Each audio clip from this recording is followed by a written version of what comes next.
हाँ, नमस्कार फ्रेंड्स। तो स्प्रिंग बोर्ड के ऑनलाइन क्लासेस के अंदर एक बार आप लोगों का फिर से हार्दिक स्वागत है।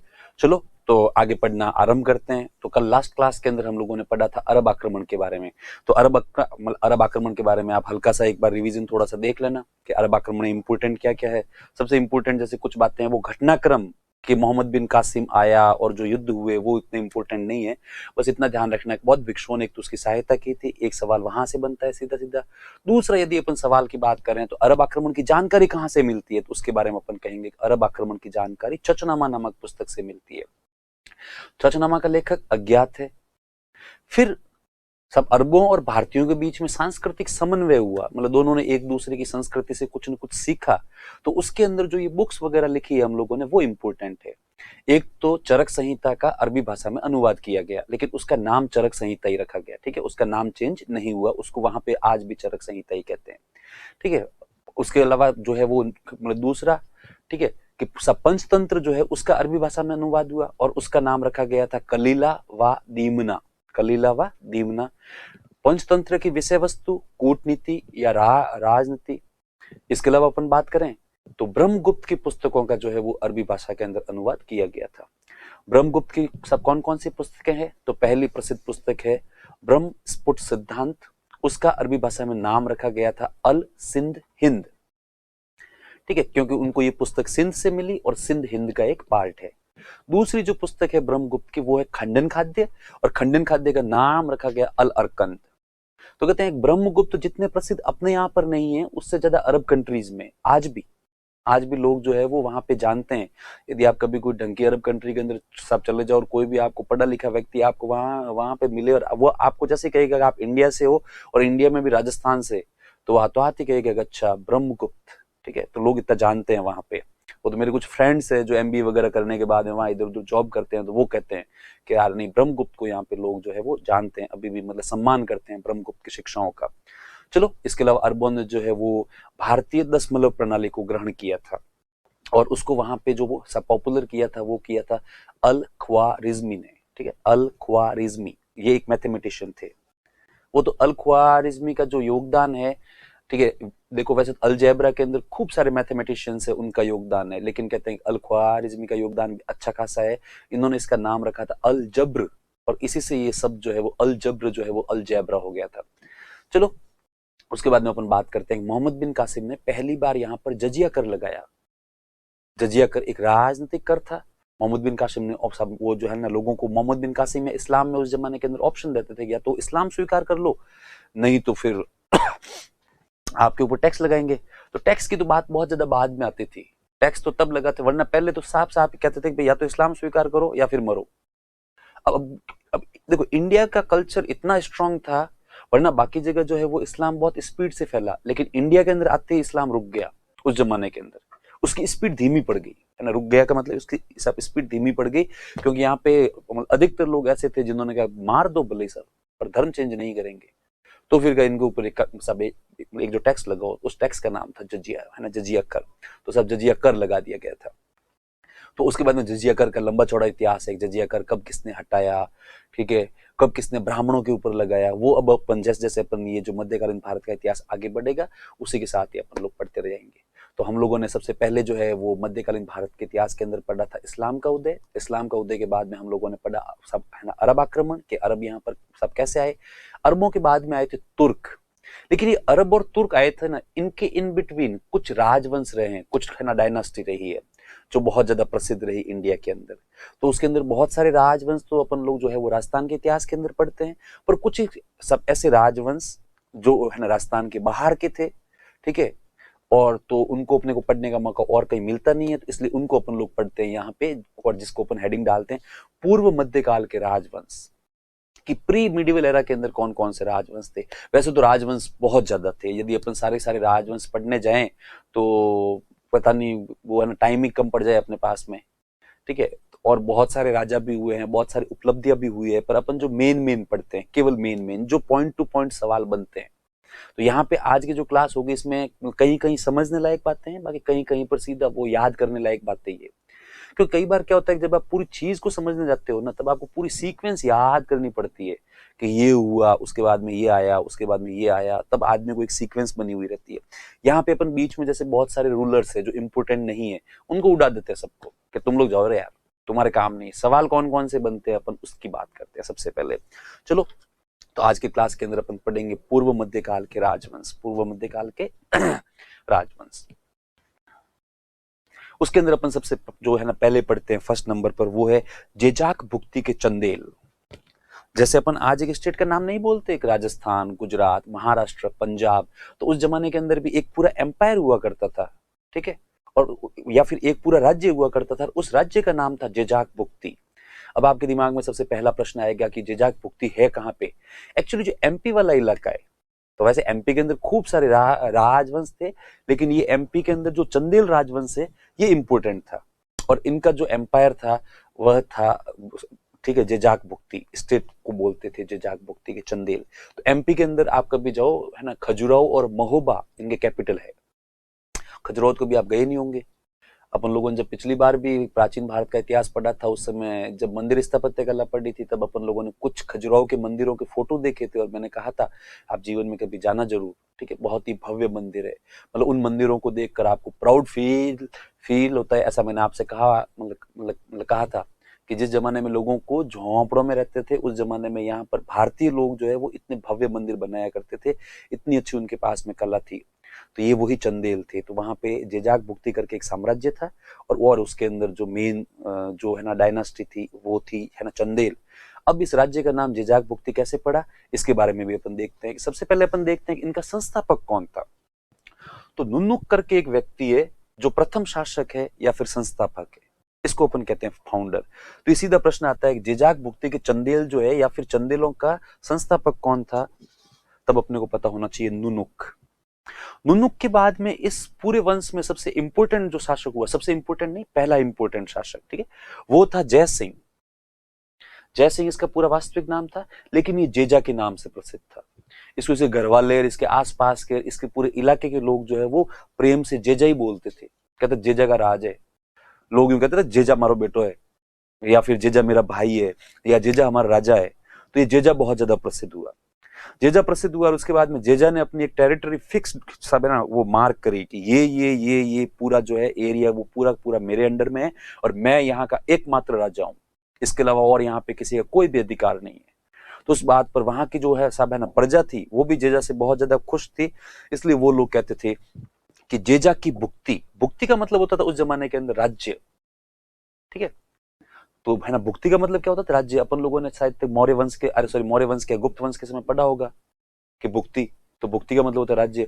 तो लोग कहते थे जेजा की भुक्ति मतलब जेजा का राज्य।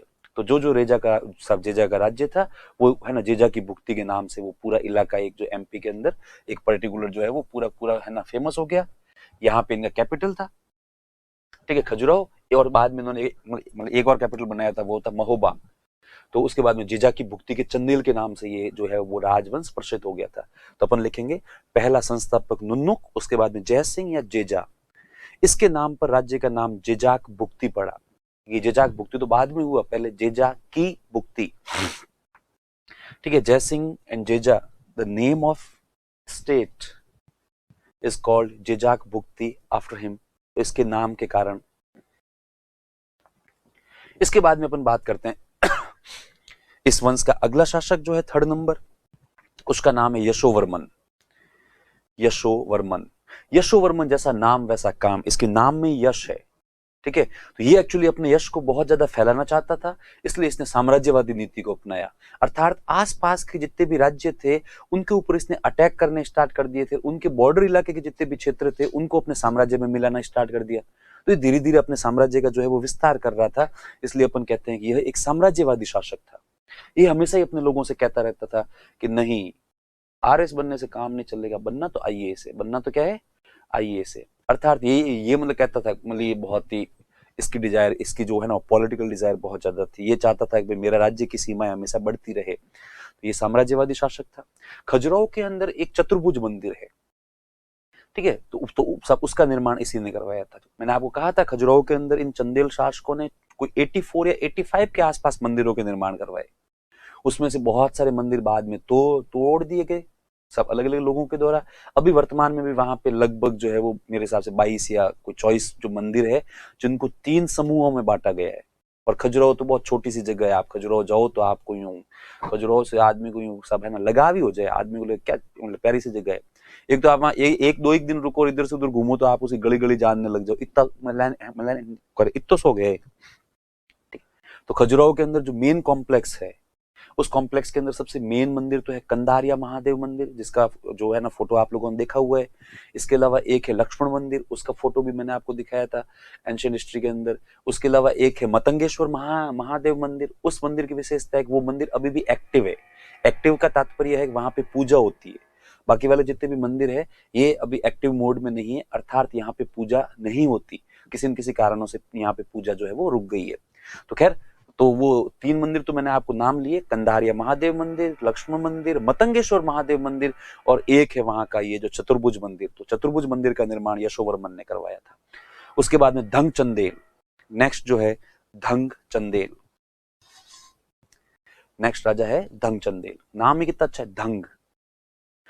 धंग जो है ये फाइटर था। धंग मूल रूप से धंग को लड़ना करना अच्छा लगता था। ये जो चंदेल थे वो अब तक कहीं न कहीं गुर्जर प्रतिहारों के अंडर में थे, अर्थात गुर्जर प्रतिहारों को कर देना या फिर उनसे कोई न कोई बात की परमिशन मांगना, एक तरीके से देखा जाए स्वतंत्र हो गए थे, लेकिन फिर भी कहीं न कहीं उनकी जो सत्ता को स्वीकार करते थे। लेकिन धंग ने अपने जीवन काल के अंदर प्रतिहारों की सत्ता को मानने से बिल्कुल इनकार कर दिया और कहा जितने प्रतिहार अपने आप में सक्षम है उतने उतने हम भी अपने आप में सक्षम है। तो है ना, धंग चंदेल ने प्रतिहारों से पूर्ण स्वतंत्रता प्राप्त की। इसने का कोई मतलब अपन आज के बाद में ना तो कोई सब टैक्स देंगे, ना किसी बात की परमिशन मांगेंगे, कुछ भी नहीं है। आज से बस मैं और मेरा साम्राज्य। और ये महान निर्माता था। इसने खजुराहो के खूब सारे मंदिरों के निर्माण करवाए, इसने खजुराहो के अंदर तालाबों के निर्माण करवाए। हालांकि ये सारी बातें आप लोगों को बस एक बार केवल सुन लो, बाकी लिखना जरूरी नहीं है, इसलिए मैंने शॉर्ट में लिखा है कि भाई महान महान निर्माता था। तो ये प्रश्न बनते हैं कि खजुराहो के है ना चतुर्भुज मंदिर का निर्माण किसने करवाया, यशोवर्मन। और चंदेलों को प्रतिहारों से पूर्ण स्वतंत्रता किसने प्रदान की थी, तो वो था धंग। वो कौन है, धंग। उसके बाद में नेक्स्ट जो शासक का नाम अपन लिखेंगे, विद्याधर। नेक्स्ट शासक विद्याधर, लिखना भूल गए क्या, अच्छा ऊपर लिखा हुआ है विद्याधर। ये इस वंश के सबसे बहादुर शासकों में से एक शासक माना जाता है। ठीक है, बहुत ही इसकी सेल्फ रेस्पेक्ट के बारे में ये बहुत ज्यादा अपने है ना सेल्फ रेस्पेक्ट के को है ना लेकर अवेयर था। तो वो तो इसने प्रतिहार शासक राज्यपाल की हत्या कर दी थी। एक्चुअली क्या हुआ था कि अभी अपन पढ़ेंगे जो नेक्स्ट क्लास के अंदर कि गजनवी करके बाहर से एक आक्रमणकारी आक्रांता आया और सब उसने कन्नौज के ऊपर आक्रमण किया, और जो प्रतिहारों के कैपिटल उस जमाने के अंदर कन्नौज थी। तो ये राज्यपाल जो है वो उनसे है ना गजनवी की सेना से डर गया और डर के भाग गया। तो ये एक्चुअली ये जो था विद्याधर, ये कहीं न कहीं राज्यपाल की हेल्प करने के मूड में था, अपन जाके राज्यपाल की हेल्प करेंगे, और विद्याधर के पास सेना भी बड़ी थी। लेकिन को एक्सीडेंटली ऐसा हुआ कि इसको किसी ने बताया कि साहब आप तो राज्यपाल की हेल्प करने की बात कर रहे हो, जबकि राज्यपाल तो वहां से भाग ही गया। तो इसको इतना भयंकर गुस्सा आया विद्याधर को। विद्याधर ने हाथों हाथ अपने सेनापतियों को बुलाया और कहा सेना को प्रिपेयर करो। तो साहब किसके विरुद्ध अपन जो है ना युद्ध करेंगे, तो युद्ध गजनवी वजनवी बाद की बातें हैं, सबसे पहले इसको मारो राज्यपाल को। निकम्मा भाग गया मतलब युद्ध के मैदान से, इससे बढ़िया था वहीं पे मर जाता। तो किसी ने कहा साहब डर गया होगा, तो बस जो डर गया समझो मर गया। डरे हुए व्यक्ति को यहाँ पे कोई जगह है ही नहीं। तो वो साहब किसी ने विद्याधर से कहा पर राज्यपाल तो आपके दोस्त जैसा है। दोस्त जैसा था, पर कायर जो है ना दोस्त है ना विद्याधर को पसंद नहीं है। तो इस बात पर विद्याधर अपनी पूरी सेना लेकर जाता है और वो सब राज्यपाल को पराजित करता है, और उसके बाद राज्यपाल को मारता है, कहता जा तेरा चैप्टर क्लोज। तो लिखें, अपन लिखेंगे विद्याधर राज्यपाल का वध कर दिया। राज्यपाल है ना वो जो राज्यपाल का वध कर दिया। फिर लिखें परमार भोज को पराजित किया। परमार भोज को पराजित किया। अभी परमार भोज के बारे में अपन पढ़ेंगे आज की क्लास के अंदर ही। वो महान शासक था। ठीक है, परमार भोज ने कईयों को पराजित किया था, लेकिन विद्याधर ने जो है वो परमार सब भोज को भी जो है वो है ना सब पराजित कर दिया था। एक और था गांगेदेव कलचुरी, इसको भी पराजित किया। तो कुल मिला के ओवरऑल ये है, आपको समझना है कि विद्याधर एक फाइटर था। ठीक है, और ये जिसके साथ भी युद्ध करता था उसको पराजित करता था। तो परमार भोज को पराजित कर दिया। ठीक है। उसके बाद गांगेय कलचुरी को पराजित किया। गांगेय कलचुरी, आपने नहीं सुना ऐसा, कहाँ राजा भोज, कहाँ गंगा तेली, कहाँ गंगा तेली। अब ये कहावत कैसे पड़ी इसके बारे में अपन बात करेंगे थोड़ी देर बाद में। बस यहाँ एक दोनों नाम याद रखना, परमार भोज और गांगेय कलचुरी।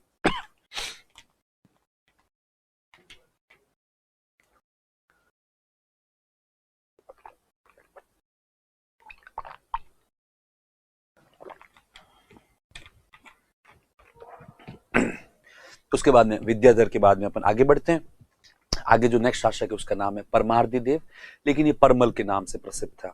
इसकी विशेषता इतनी है, आगे लिखा नहीं है कि ये इस वंश का अंतिम महत्वपूर्ण शासक था। इसके सब मरने के बाद में फिर जो है वो चंदेल वंश का जो सूरज है वो अस्त होना आरंभ हो गया था, और धीरे धीरे अस्त हो ही गया वो। फिर नोट बनाकर अपन लोगों ने लिखा ये जो चंदेल थे उच्च कोटि के अच्छे निर्माता थे। उन्होंने बहुत मंदिर, झीलों, नगरों का निर्माण करवाया। बहुत सारे मंदिर, खूब सारी झीलों और खूब सारे नगरों का निर्माण करवाया था। तो Chandel were good builder of high quality, तो बहुत अच्छी क्वालिटी के मंदिर बनाए हैं इन्होंने। ठीक है। खजुराहो के मंदिर तो आप लोगों को प्रसिद्ध ही है, वो रहना बहुत ज्यादा है। हालांकि आजकल क्या है कि अपन ने जो भारतीय मानसिकता है वो बहुत ज्यादा संकीर्ण हो गई है। खजुराहो के मंदिर एक्चुअली क्या है कि ठीक है ना, वो जो कामासूत्र स्कल्पचर के लिए प्रसिद्ध है। कि कामसूत्र जो एक पुस्तक है उसके मतलब है ना वो सब उससे है ना जो भी मूर्तियां बनती है वो ये खजुराहो के मंदिरों के बाहर जो दिखाई देती है।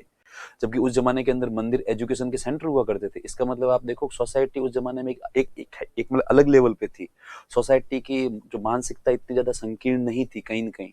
जबकि आज की तारीख में स्थिति ये है कि भाई आप केवल परिवार के साथ यदि खजुराहो देखने चले जाओ तो वहां पे बहुत सारे लोगों को तो शर्म ही आए। पर मैं तो वहां पे खजुराहो कई बार गया हुआ हूँ और मैंने वहां पे देखा है जो भी परिवार आते हैं उसके अंदर वो जो पुरुष और महिला एक दूसरे को गालियां बोलते रहते हैं। निकम्मे, किसका डिसीजन था खजुराहो आने का? देखो मंदिर अच्छे हैं, मूर्तियां अच्छी है, पर जो कंटेंट है उसका वो है सब कामासूत्र। हालांकि हर मंदिर पे नहीं है ना, कुछ पे है कुछ पे नहीं भी है। पर फिर भी अपनी वो जो आजकल भारतीय मानसिकता लोग ऐसा देखते गाड़ियां बोले एक दूसरे को और कहे, ये डिसीजन किसका था? इसलिए आप भी कभी जाओ सोच समझ के जाना, कहीं ऐसा नहीं होगा आपके घर वाले आपको गाड़ियां बोले आप फिर वापस मुझे बोलो कि वो निकम्मा है ना बैठा बैठा कहता रहता है ना खजुराहो जाओ खजुराहो जाओ। चलो मूर्तियां तो अच्छी है, तो हाई क्वालिटी के जो बहुत ही अच्छी क्वालिटी की मूर्तियां यहाँ पे बनाई गई है। पर केवल कामासूत्र ही नहीं है, लोग एक्चुअली क्या है कामासूत्र के आसपास फंस के रह जाते हैं। प्रकृति का चित्रण बहुत बहुत ज्यादा अच्छा है, पशु पक्षियों का चित्रण बहुत ज्यादा अच्छा है, और बहुत ही फाइन फाइन सा वर्क है। तो वो लोग बाकी वाली चीजों पे तो है ना सब वो जो डिस्कस करते नहीं है। पर कामासूत्र एक प्रकार का टाबू मानते हैं, तो इसलिए उसके ऊपर ही करते हैं। इनके कैपिटल तो खजुराहो, ये मैंने शायद पहले अपने लिखी हुई है। खजुराहो इनकी धार्मिक राजधानी थी, और वैसे इनकी पॉलिटिकल राजधानी वह थी महोबा। एक्चुअली पहले इनकी खजुराहो राजधानी थी, पर बाद में इनको लगा कि धार्मिक कैपिटल एक है ना रिलीजियस कैपिटल अलग रखते हैं और एक पॉलिटिकल कैपिटल अलग रखते हैं, तो इसलिए महोबा इनकी कैपिटल थी। और ये आपके पिछले साल ही आरएस या यूपीएससी में कहीं एक बार सवाल आया था कि चंदेलों की राजधानी कौन सी थी, तो महोबा। उसके बाद में अपन आगे बढ़ते हैं, तो इसी के साथ ही जेजाक भुक्ति के चंदेल जो है समाप्त हो जाते हैं। जेजाक भुक्ति के चंदेल समाप्त हो जाते हैं और एक नई डायनास्टी आती है। उसके ये सारे डायनास्टी बहुत छोटे छोटे हैं, ठीक, बहुत कोई ज्यादा डायनास्टी तो बहुत है ना बड़ी बड़ी है। इन लोगों ने कई सैकड़ों सैकड़ों सालों तक है ना वो जो शासन किया है।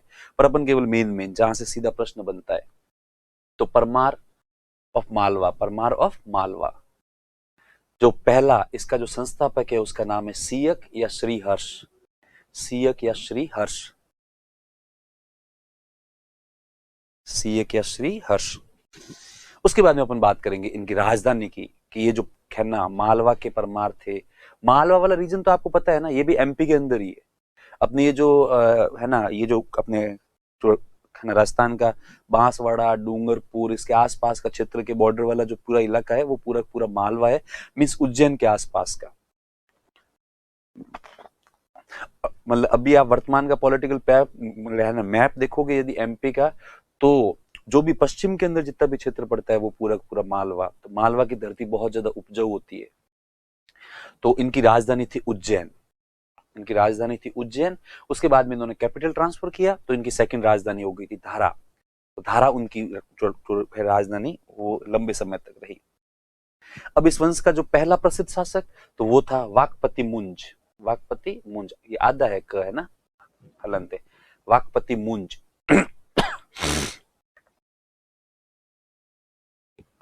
वाकपति मुंज ने क्या किया कि वाकपति मुंज ने चालुक्य शासक तेलप सेकंड को पराजित किया। चालुक्य शासक तेलप सेकंड को पराजित किया था। तेलप सेकंड आप लोगों ने पढ़ा होगा, कल्याणी के चालुक्यों का फाउंडर कौन था, यही था, है ना तेलप सेकंड। तो इस तेलप सेकंड को जो है वो मूंज ने पराजित किया था। इस मूंज ने मूंज को झीलें बनाने का बहुत शौक था। जहां कहीं पर भी जाता तो उसने एमपी के अंदर खूब खूब सारी झीलें बनाई है।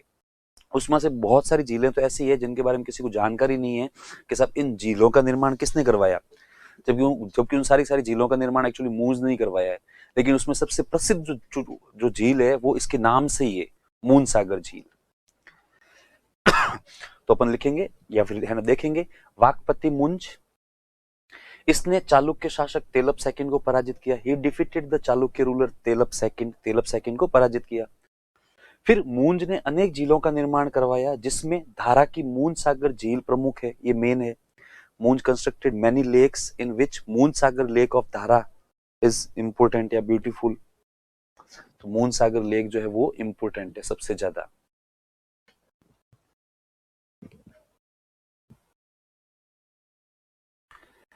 चलो उसके बाद में इस वंश के सबसे जो है ना महत्वपूर्ण जो है मतलब है ना वो जो राजा उसके बारे में पढ़ते हैं। आप लोगों ने पढ़ा कहाँ राजा भोज, कहाँ है ना गंगू तेली। भोज महान शासक था। भोज के बारे में जैसा कि अपने प्राचीन भारत के इतिहास में मैं हमेशा ही कहता हूँ, कुछ शासकों के बारे में उनको कभी इंपोर्टेंस मिली नहीं। ऐसे खूब सारे शासक हुए हैं जिनको कभी इंपोर्टेंस मिली भी नहीं, उसमें से एक भोज भी है। भोज में लोग जो है ना भोज के बारे में एमपी में तो पढ़ते हैं, लेकिन बाकी वाली जगह पे बहुत कम है ना भोज के बारे में बताते हैं। तो भोज के बारे में देखो, एक महान जो फाइटर, देखो फाइटर होना एक अलग बात है, सेनापति तो उस जमाने के अंदर कई लोग होते थे। क्योंकि साहब उस जमाने की संस्कृति कुछ वैसी थी कि साहब जैसे ही आपका जन्म हुआ, जन्म होने के बाद में आप 3-4 साल के हुए, उसी के साथ में आपको लड़ने लड़ाने की प्रैक्टिस आपकी स्टार्ट होती थी। तो आदमी उस जमाने में वॉरियर तो खूब ही होते थे, ठीक है, अच्छे अच्छे सेनापतियों में कमी कभी होती नहीं थी। तो भोज एक अच्छा है ना, वो जो अच्छे सब सेनापति है वो तो है ही, पर एक अच्छे निर्माता भी है। भोज ने भी खूब सारे निर्माण करवाए, और सबसे मेन बात, भोज एक विद्वान शासक थे। भोज को इतना नॉलेज था जिसकी कोई हद नहीं है। भोज यदि आज के जमाने में हो और यदि भोज पढ़ाई करके कोई सा भी एग्जाम दे, मैं आपको कहूं पहले अटेम्प्ट में फर्स्ट रैंक से पास हो, इतना इस आदमी को नॉलेज था। भोज को खूब सारी तो भाषाओं का नॉलेज था और खूब सारे सब्जेक्ट्स का नॉलेज था। सब्जेक्ट्स के अंदर तो ये था, और सब्जेक्ट के अंदर भी वर्सेटाइल।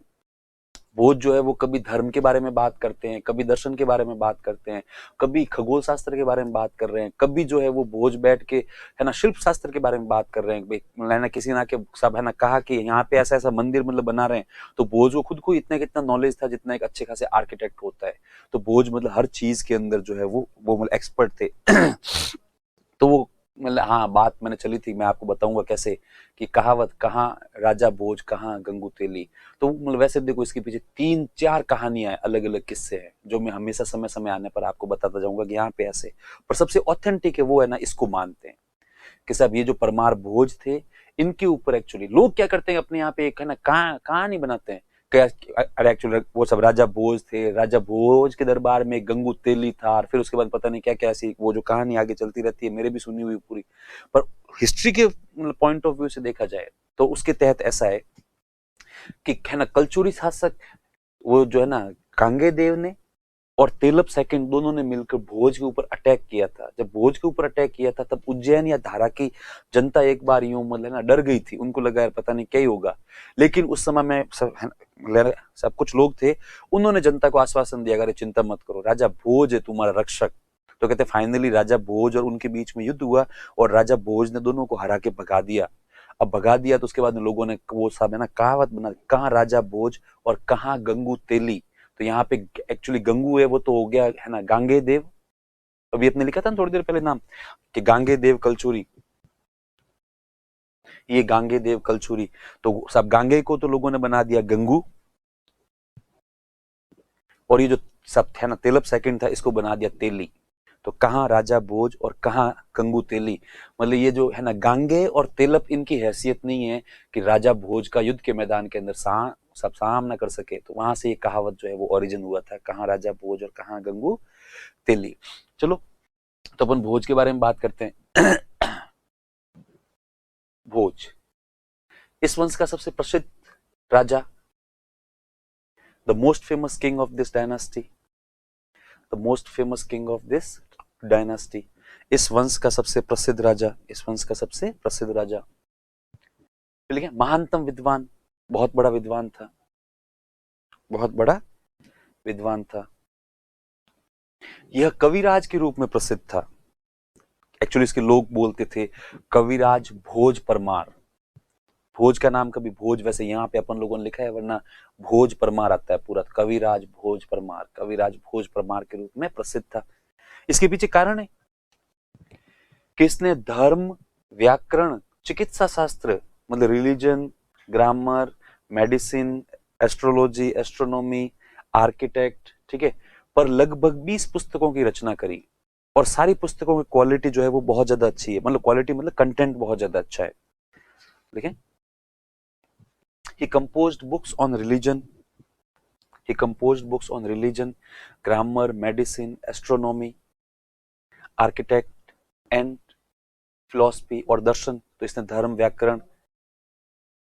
अब उसके बाद में इसके दो ही किताबों के आप नाम याद रख लेना, क्योंकि मेंस का टॉपिक है, कभी कभार हो सकता है मेंस के अंदर पूछ ले कोई कि भोज की कोई पुस्तकों के नाम बता दो।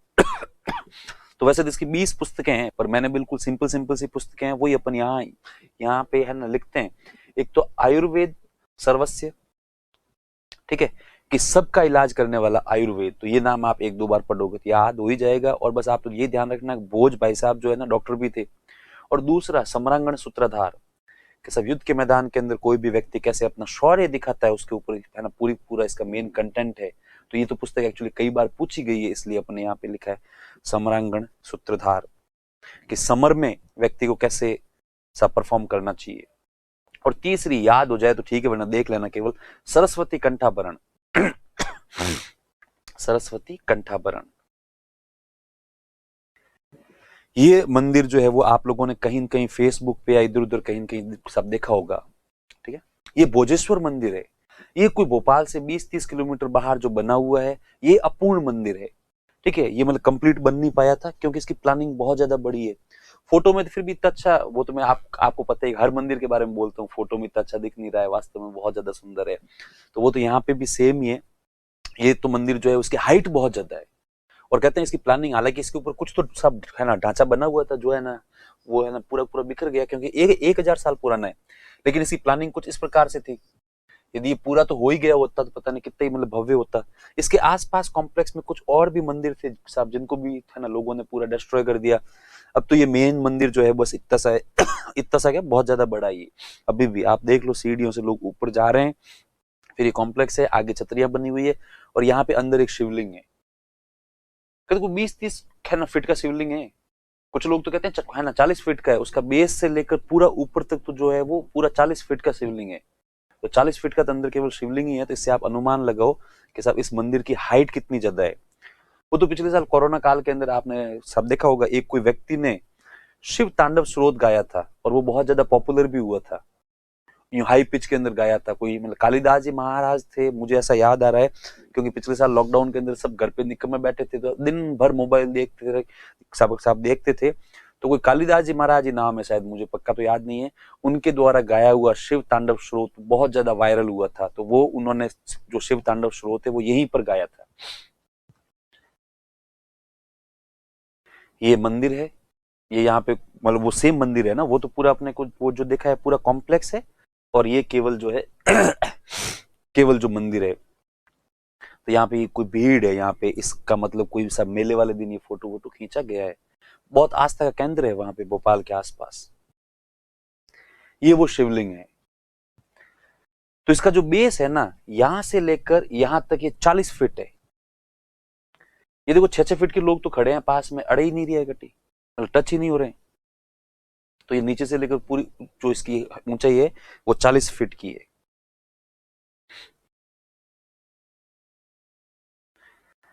देखें, भोज ने भोजशाला महाविद्यालय की स्थापना की।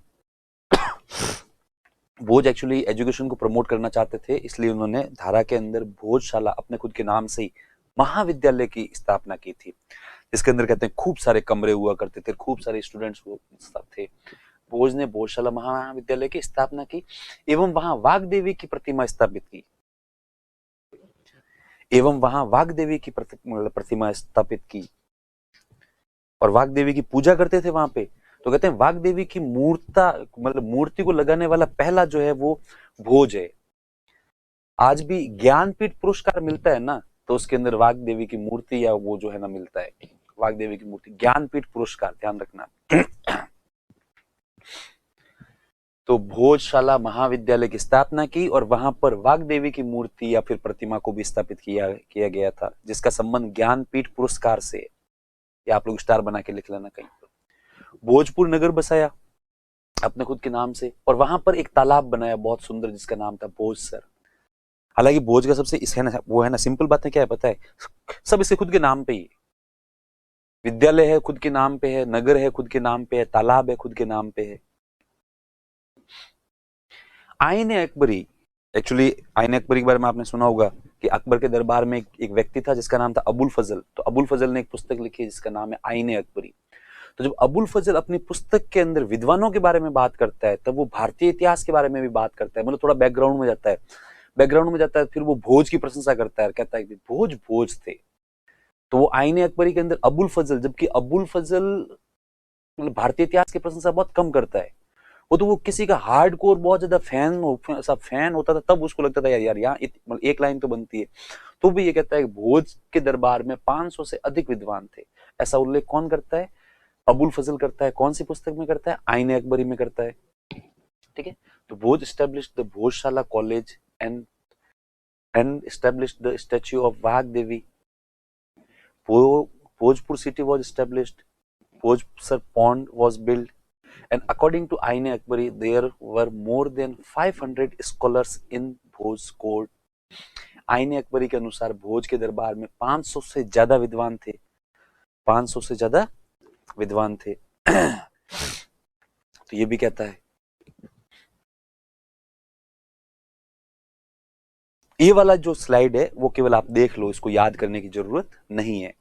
तो वो तो इसके बारे में कहते हैं कि परमार भोज की मृत्यु पर कहावत प्रचलित हो गई थी, अधधारा निराधरा निरालंबा सरस्वती। अधधारा निराधरा निरालंबा सरस्वती, ये याद करने की जरूरत नहीं है, ये केवल सुनने के लिए अच्छी लगती है। ठीक है, मतलब इससे आपको अनुमान लग जाएगा जब भोज की मृत्यु हुई तब लोग सारे के सारे कहते थे अधधारा निराधरा निरालंबा सरस्वती।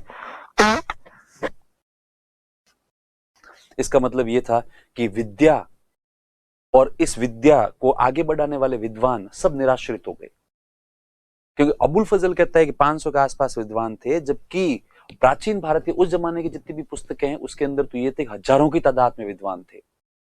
और वो भोज हमेशा ही उनके साथ डिस्कस करता रहता था साहब, कभी इस फील्ड के एक्सपर्ट्स को बुलाया, कभी उस फील्ड के एक्सपर्ट्स को सब बुलाया, और जहां पे भोज का भवन था उसके आसपास विद्वान ही विद्वान सब रहते थे। तो वो तो भोज के लोग यूं जाते और कहते साहब आज आप जितने भी विद्वान हो उन सबको आओ।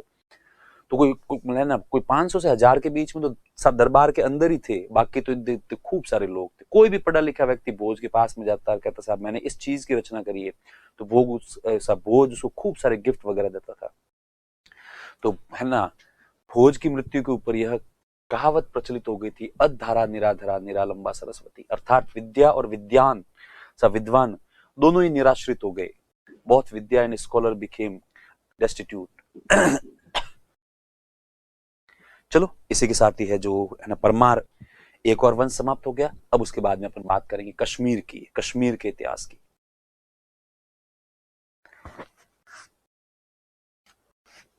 तो कश्मीर के इतिहास की बात करें तो कश्मीर के इतिहास का जो पहला टॉपिक है वही इंपॉर्टेंट है। ये जो स्लाइड आपको पीछे दिख रही है कि कश्मीर की जानकारी का सबसे प्रामाणिक जो स्रोत है वो है कलहण नामक व्यक्ति की पुस्तक राज तरंगिणी। ठीक है, राज मतलब राजा और तरंगी की मतलब उनका फ्लो, मतलब सब है ना, सब प्रवाह। तो राज तरंगिणी, तो कल है ना, कश्मीर के इतिहास की जानकारी का सबसे प्रामाणिक स्रोत कलहण की राज तरंगिणी है, कलहण की राज तरंगिणी है। अब उसके बाद में अपन बात करते हैं कलहण की, कि कलहण की पुस्तक है राज तरंगिणी और ये 12th सेंचुरी में हुए थे। और ये 12th सेंचुरी के अंदर हुए थे। कल्हण कश्मीर के राजा हर्ष का दरबारी विद्वान था। कल्हण जो है कश्मीर का एक राजा था जिसका नाम था हर्ष, उसका दरबारी विद्वान था, मतलब उसके दरबार में रहता था।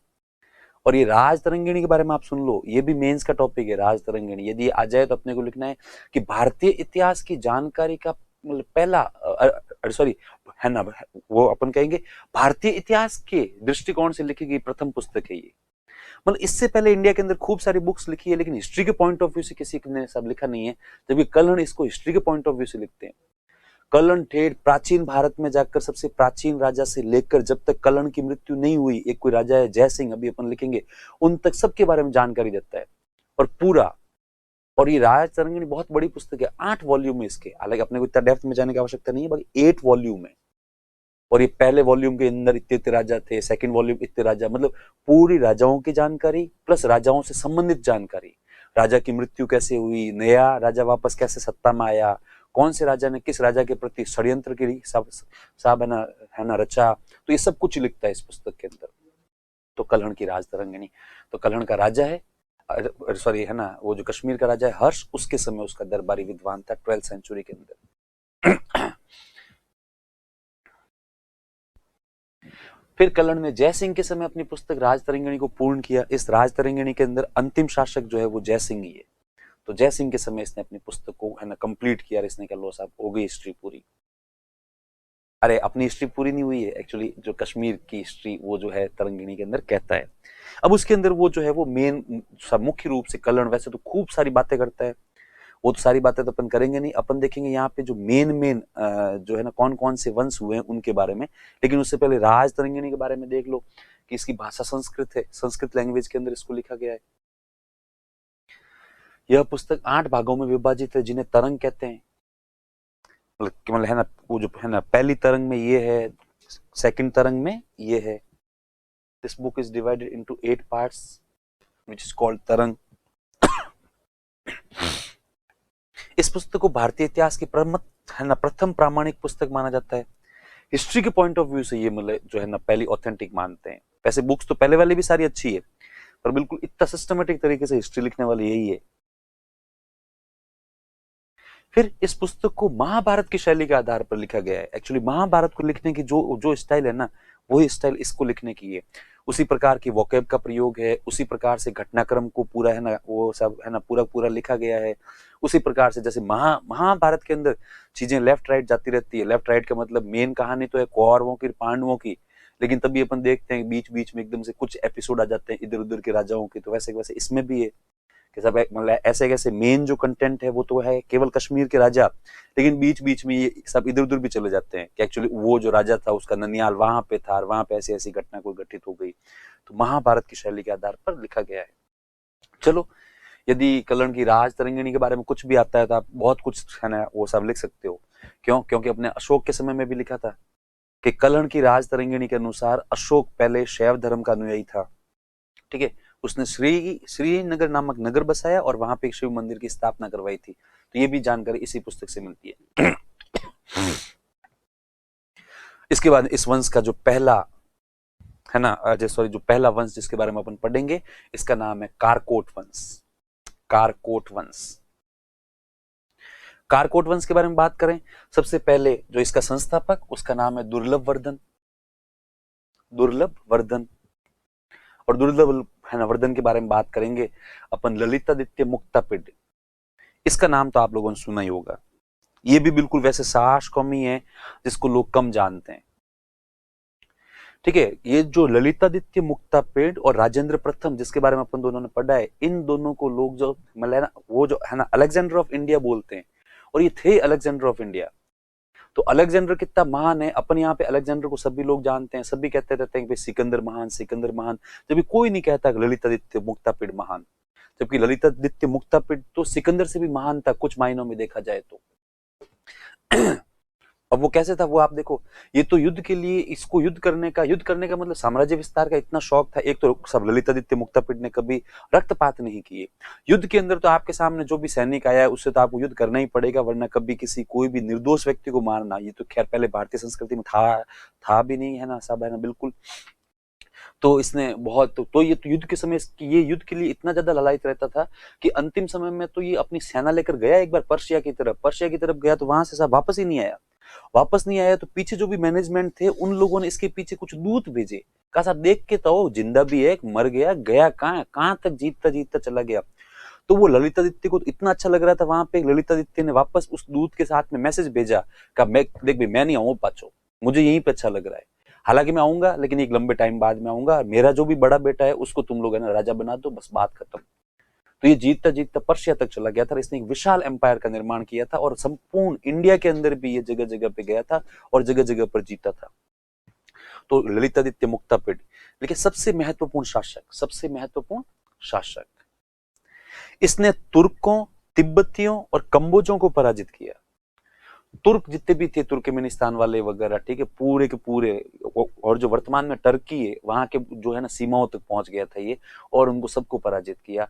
और सब है ना मध्य एशिया के अंदर भी खूब सारे लोगों को पराजित किया, जिसमें कंबोज वगैरह प्रमुख है, और प्लस तिब्बत इस साइड जो भी पड़ता है उसको भी जीत लिया था। इवन इसकी मतलब है ना कुछ कुछ एविडेंस तो मिलते हैं कि एक बार तो ये है ना चाइना की तरफ भी चला गया था, और चाइना के जो भी वेस्टर्न पार्ट है उनको भी इसने जीत लिया था, वो अभी अपन देखेंगे। तो इसने तुर्कों, तिब्बतियों, कंबोजों को पराजित किया। इसने मध्य एशिया तक के क्षेत्रों को जीत लिया था। Lalitaditya Muktapida, most important ruler, he defeated the Turks, Tibet and Cambodia. He conquered the region up to Central Asia. Madhya Asia तक के क्षेत्रों को भी इसने जीत लिया था। ये बात कर रहे हैं अपन, ये एक मैप है, ये जो वर्तमान में अरब कंट्रीज है वो है, ये इंडिया का मैप है, समझ में आ गया होगा। तो यहाँ पे उस जमाने के अंदर राष्ट्रकूट थे जो जो अपन लोग पढ़ के आए हैं। ये जो बीच में ब्लू ब्लू कलर का दिखाई दे रहा है, ये पूरा का पूरा जो है वो ललितादित्य मुक्तापिड का एम्पायर था, जो इसके प्रत्यक्ष नियंत्रण में था। और फिर ये जो बाकी वाला पूरा पूरा क्षेत्र आप देख रहे हो रेड टाइप से, ठीक है, इसके अंदर तुर्क, पर्शिया, तिब्बत, ये जो चाइना वाले जो भी है वेस्टर्न पार्ट, ये सारे सारे आगे, ये इसके कंट्रोल में थे। ये इसके प्रत्यक्ष नहीं थे लेकिन फिर भी इसके कंट्रोल में थे। यहाँ जो भी एक्टिविटी होगी वो ललितादित्य की परमिशन से होगी। बाकी कुछ इतिहासकार तो मानते हैं कि कैस्पियन सागर तक चला गया था, कैस्पियन सागर के अंदर अपने घोड़ों को और वहां पे रोक रोका कर फिर ये वापस आ गया था, ऊपर भी ये चला गया था काफी। ये यहाँ पे ये जो है ना आपके लिखे हुए हैनशांग, हैनशांग के समकालीन था ये, इसलिए यहाँ पे ऐसा बताया गया है।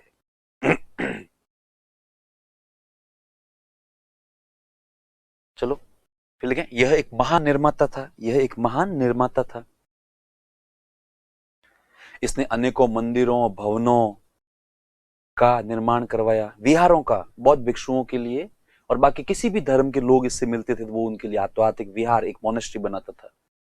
He was a great constructor, ठीक है। ही बिल्ड मैनी टेम्पल्स, बिल्डिंग्स, विहार, मोनेस्ट्रीज। महान ये निर्माता था। लेकिन इसने प्रसिद्ध मार्तंड सूर्य मंदिर का निर्माण करवाया। मार्तंड सूर्य मंदिर वाला ये जो प्रश्न कई बार आता है, मार्तंड सूर्य मंदिर का निर्माण करवाया। He established Parihaspur city in Kashmir, तो कहते परिहासपुर बहुत सुंदर शहर था उस जमाने के अंदर, कश्मीर के अंदर परिहासपुर सिटी।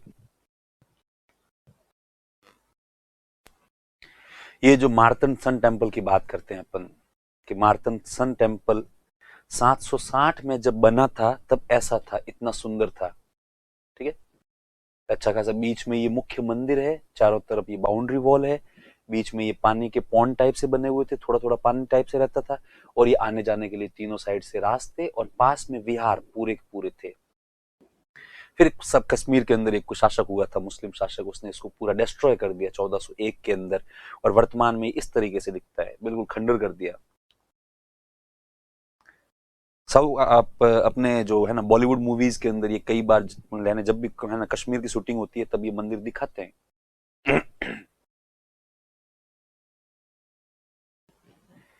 ये मंदिर का मुख्य ढांचा। शाहिद कपूर की एक मूवी आई थी, मुझे नाम याद नहीं आ रहा है, जिसके अंदर एक गाना था झेलम झेलम, याद आ रहा होगा। ठीक है, वो जो झेलम झेलम गाना यहीं पे शूट हुआ था पूरा।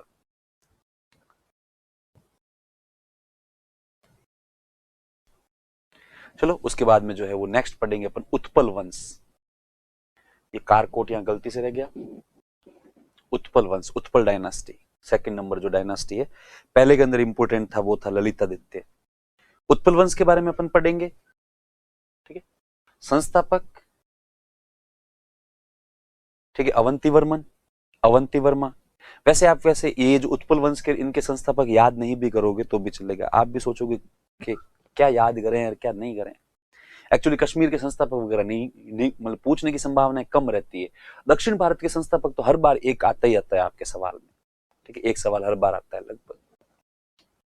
तो ये तो अवंती वर्मन इसलिए याद रह जाएगा, इसने अपने खुद के नाम से एक जो है वो अवंतीपुर नामक साहब है ना नगर बसाया था, अवंतीपुर। इसके अंदर उत्पल वंश के अंदर सबसे जो इंपॉर्टेंट है वो है एक्चुअली एक महिला जिसका नाम था दिद्दा। दिद्दा का नाम कभी सुना होगा आपने। दिद्दा के बारे में भी अभी किसी ने घोषणा की थी, दिद्दा के ऊपर भी जो है वो मूवी बनाएंगे और उसके अंदर उसको दिखाएंगे, क्योंकि उस जमाने के अंदर महत्वाकांक्षी महिला थी। तो खैर अवंती वर्मन के बारे में अपन बात करते हैं। अवंती वर्मन के बाद में जो नेक्स्ट शासक है वो है क्षेमेंद्र गुप्त। वो कौन है? क्षेमेंद्र गुप्त। क्षेमेंद्र गुप्त के आगे लिखेंगे इसका विवाह लोहार वंश की राजकुमारी दिद्दा से हुआ। इसने जो है वो लोहार वंश की राजकुमारी दिद्दा से हुआ।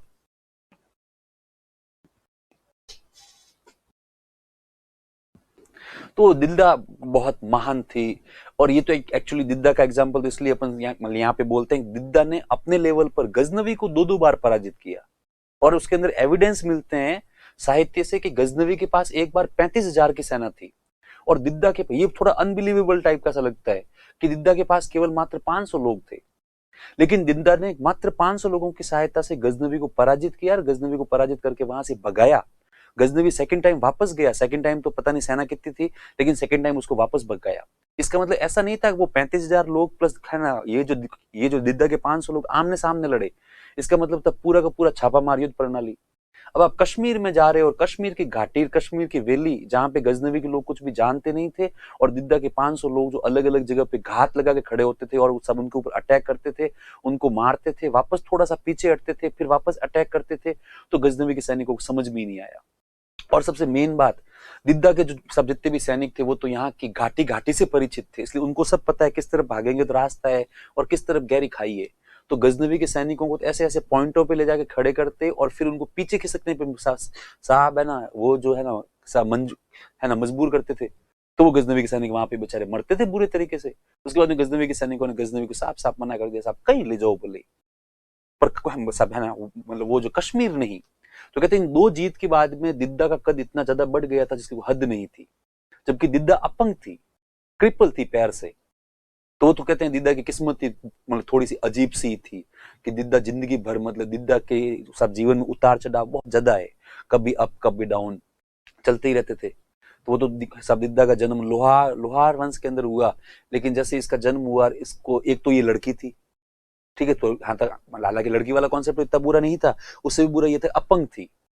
तो कैसे सब इसके पिताजी ने कभी इसको जो है वो ज्यादा प्यार से बात करना या फिर रखना नहीं। फिर दिद्दा की माँ बहुत ज्यादा क्रूर थी। दिद्दा की माँ ने पता नहीं क्यों दिद्दा को बिल्कुल जन्म होते ही कुछ दिनों बाद में छोड़ दिया था। तो उसके बाद में दिद्दा जो है ना पूरी नौकरानियों का दूध पी पी कर बड़ी हुई थी, जबकि दिद्दा की माँ ने तो कहा था भाई इसको बोली मार दो यार, पहले ये मर जाए तो मर जाए, लेकिन नौकरानी उनका नहीं नहीं आप चिंता मत करो, हम इसको पाल पोस के बड़ा करेंगे। तो वो दिद्दा एक बार बड़ी हुई, दिद्दा की माँ अपने पीहर जा रही थी, ठीक है, तब वो दिद्दा की माँ ने कहा कि है ना मेरे यहाँ ना कुत्ते ले लो साथ में। तब फिर वो दिद्दा ने एकदम से अपना चेहरा उतार कर कहा जब कुत्ते भी लेके जा रहे हो तो मुझे भी लेके चले जाओ। तो वो दिद्दा की माँ ने कहा नहीं तू मतलब यहीं पे रहे। तो कहते दिद्दा ऐसे बड़ी हुई। वो तो एक दिन ये जो क्षेमेंद्र गुप्त थे वो वहां पर उस साइड में गया हुआ था कहीं पर शिकार करने के लिए, उसने दिद्दा को देखा और वो पता नहीं दिद्दा से इंप्रेस हो गया किसी बात को लेकर। उसके बाद वो मतलब आता है वापस और एकदम से, अब वो देखो क्षेमेंद्र गुप्त जो है वो उत्पल वंश का राजा है, फिर भी उसने एकदम से है ना सामने बढ़कर दिद्दा का हाथ मांगा, दिद्दा से शादी करी। शादी करने के बाद में दिद्दा को इतना सम्मान दिया जिसकी कोई हद ही नहीं थी। तो ये दिद्दा का पीक टाइम पीरियड था। कैसे आप दिद्दा का हस्बैंड भले दिद्दा मतलब है ना अपाई जे तो भी दिद्दा से खूब प्रेम करे, इवन वो तो यूं बोलता था कि आज से मेरा नाम है दिद्दा क्षेमेंद्र गुप्त। पर वापस दिद्दी है ना इसके एकदम से लाइफ में डाउन आया, और डाउन आते ही साहब एक दिन क्षेमेंद्र गुप्त मर गया। क्षेमेंद्र गुप्त मर गया तो वापस दिद्दा की स्थिति थोड़ी साहब है ना कुछ टाइम के लिए है ना खराब हुई। लेकिन उसके बाद दिद्दा ने वापस गजनवी को 2-2 बार पराजित हुआ, तो वापस दिद्दा का कद बढ़ गया। लेकिन बाद में पुरुष समाज जो है, पुरुष या फिर इसके जितने भी लोग थे, पुरुष और महिलाएं, पता नहीं क्यों दिद्दा से इतनी नफरत करते थे कि वो दिद्दा के बारे में कहते थे लंगड़ी दिद्दा, चुड़ैल दिद्दा, पता नहीं बुरी दिद्दा। तो बाद में दिद्दा का एंड वापस जो है वो है ना बुरा ही हुआ था। चलो तो अपन लिखेंगे आगे दिद्दा। तो महत्वाकांक्षी महिला शासक है ना शासिका थी। इसने 2 बार गजनवी को पराजित किया, इसने 2 बार गजनवी को पराजित किया। उसके बाद में अपन पढ़ते हैं लास्ट लोहार वंश। इंग्लिश में चेंज किया ही नहीं, लोहार वंश। बस ये जो कभी इसमें ज्यादा नहीं है। लोहार वंश के अंदर संग्राम राज जो है संस्थापक है। संग्राम राज कौन है? संस्थापक, फाउंडर है। और फिर इसी वंश के अंदर एक शासक हुआ है हर्ष। एक्चुअली है ना, एक्चुअली जो दिद्दा के मरने के बाद में जो है वो सारा पावर दिद्दा के पीयर पक्ष वालों के पास में चला गया था, लोहार वंश वालों के पास में। संग्राम राज, ठीक है। हर्ष एक विद्वान शासक था, ये आपने पहले लिखा हुआ है। कर्ण इसका दरबारी विद्वान था, और इसको कश्मीर का नीरो कहते हैं। अब नीरो क्या होता है, नीरो के बारे में अपन बाद में बात करेंगे, एक जगह और इसके बारे में जानकारी आएगी तब अपन लिखेंगे इसके बारे में। नीरो एक मतलब एक्चुअली साइको था, और ये हर्ष भी साइको था, बहुत बड़ा साइको था। तो हर्ष एक तरफ तो विद्वान था, लेकिन दूसरी तरफ भी बहुत ज्यादा अत्याचारी भी था। इसलिए हर्ष की तुलना जो है वो नीरो से करते हैं। नीरो एक्चुअली रोमन एम्पायर के अंदर एक रूलर था, इसलिए जो है हर्ष इसका है ना दरबारी विद्वान था, और कर्ण इसका विद्वान शासक था, और कर्ण इसका दरबारी विद्वान था, और इसको कश्मीर का नीरो कहते हैं। चलो इसी के साथ जो है वो लोहार वंश समाप्त होता है आपके। तो उसके बाद में अपन नेक्स्ट क्लास में पढ़ेंगे तुर्क आक्रमण, है ना कल। आज के लिए इतना बहुत है, ठीक है। थैंक यू, धन्यवाद, टेक केयर।